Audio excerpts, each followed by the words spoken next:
আগামী অর্থ বছরে প্রায় ২,৫০০ কোটি টাকা বাজেট প্রস্তাব করা হয়েছে যুব ক্রীড়া মন্ত্রণালয়ের জন্য, যা গত বছরের চেয়ে ৮৪২,২১,৬৩,০০০ টাকা বেশি।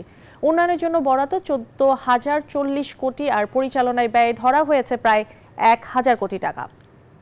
২০২৫-২৬ অর্থ বছরে প্রস্তাবিত বাজেট ঘোষণা করেছে সরকার। অন্য সব মন্ত্রণালয়ের মতো যুব ও ক্রীড়া মন্ত্রণালয়ের জন্যও বাজেট প্রস্তাব করেছে অর্থ উপদেষ্টা ডক্টর সালেউদ্দিন আহমেদ।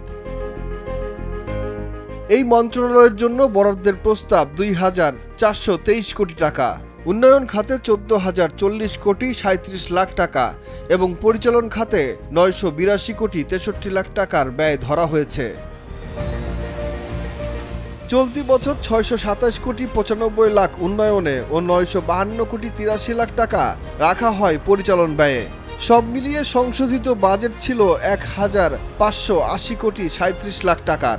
এবার প্রস্তাবে বাড়ানো হয়েছে ৮৪২ কোটি ২১ লাখ ৬৩ হাজার টাকা। আগামী অর্থ বছরে যে প্রকল্পগুলো বাস্তবায়ন করা হবে তার মধ্যে উল্লেখযোগ্য উপজেলা পর্যায়ে মিনি স্টেডিয়াম নির্মাণের দ্বিতীয় প্রকল্প বাস্তবায়ন, নড়াইল বীরশ্রেষ্ঠ নূর মোহাম্মদ স্টেডিয়াম ও টেবিল টেনিস ভবনের অধিক উন্নয়ন, ইনডোর স্টেডিয়াম ও ভলিবল স্টেডিয়াম নির্মাণ প্রকল্প সহ বিকেএসপির প্রশিক্ষণ সুবিধাদি আধুনিকায়ন এবং ভৌত অবকাঠামোর সুবিধাদি উন্নয়ন প্রকল্প। এছাড়া আন্তর্জাতিক বিভিন্ন প্রতিযোগিতার আয়োজনে অংশগ্রহণ সহ জাতীয় ক্রীড়া পুরস্কার প্রদান, ক্রীড়া ক্ষেত্রে প্রতিভা অন্বেষণ, গ্রাম অঞ্চলে ক্রীড়ার পরিবেশ সৃষ্টি ও দক্ষ ক্রীড়াবিদ তৈরি করার উদ্যোগ ও বিভিন্ন ক্রীড়া সংস্থাকে অনুদান প্রদান ছাড়াও অস্বচ্ছ ক্রীড়াবিদদের কল্যাণ অনুদান প্রদান ও ক্রীড়া স্থাপনা নির্মাণ, উন্নয়ন ও রক্ষণাবেক্ষণে ব্যয় করবে ক্রীড়া মন্ত্রণালয়।